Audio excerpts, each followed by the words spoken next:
Hi friends, welcome to Yuva Tasty Kitchen. இன்னைக்கு என்ன special recipe பார்க்க போறோம்னா ஒரு சூப்பரான கார சட்னி.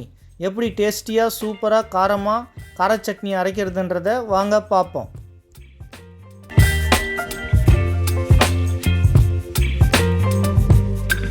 காய்ந்த மிளகாய் 10 நம்பர், மீடியம் சைஸ் வெங்காயம் 2 நம்பர், தக்காளி 2 நம்பர், எண்ணெய் 3 டேபிள் ஸ்பூன், பூண்டு பல் 4 5, கடுகு அரை டேபிள் ஸ்பூன், உளுத்தம்பருப்பு அரை டேபிள் ஸ்பூன், உப்பு அரை டேபிள் ஸ்பூன், கருவேப்பிலை ஒரு கொத்து.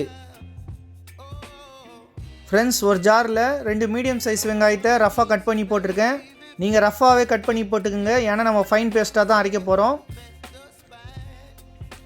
அடுத்து மெயின் இன்க்ரீடியன்ட் ஆட் பண்ணிப்போம். 10 நம்பர் காஞ்ச மிளகா, அரை டேபிள் ஸ்பூன் உப்பு ஆட் பண்ணிக்கோங்க. இப்போ ரஃபாக அரைச்சி எடுத்துக்கலாம்.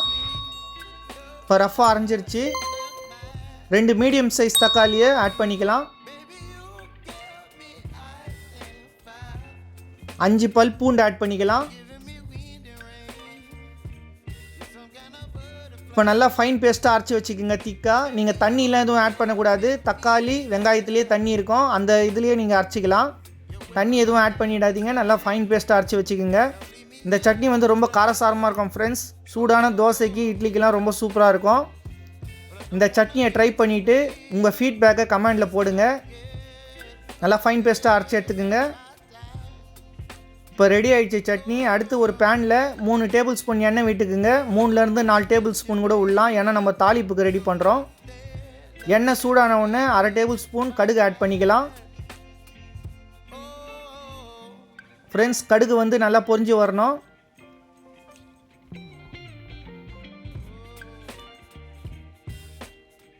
அடுத்து லோ ஃப்ளேம் செட் பண்ணிட்டு அரை டேபிள் ஸ்பூன் உளுத்தம்பருப்பு ஆட் பண்ணிக்கலாம். உளுத்தம்பருப்பு நல்லா செவந்து வரணும்.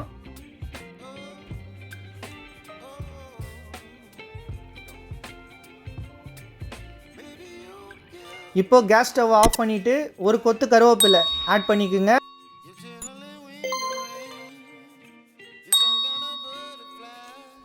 ஃப்ரெண்ட்ஸ், இப்போ தாளிப்பு ரெடி ஆகிடுச்சு. கெட்டி கார சட்னியில் ஆட் பண்ணிப்போம். அந்த சூடான எண்ணெயோடு எடுத்து கெட்டி கார சட்னியில் ஊற்றுங்க. அப்போ தான் அந்த டேஸ்ட் நல்லா சூப்பராக பிடிக்கும். பாருங்கள் எவ்வளோ சூப்பராக பொரிஞ்சு வருது. ஃப்ரெண்ட்ஸ், இன்றைக்கே இந்த சட்னியை உங்கள் வீட்டில் ட்ரை பண்ணுங்கள். உங்கள் ஃபீட்பேக்கை கமெண்டில் தெரிவிங்க.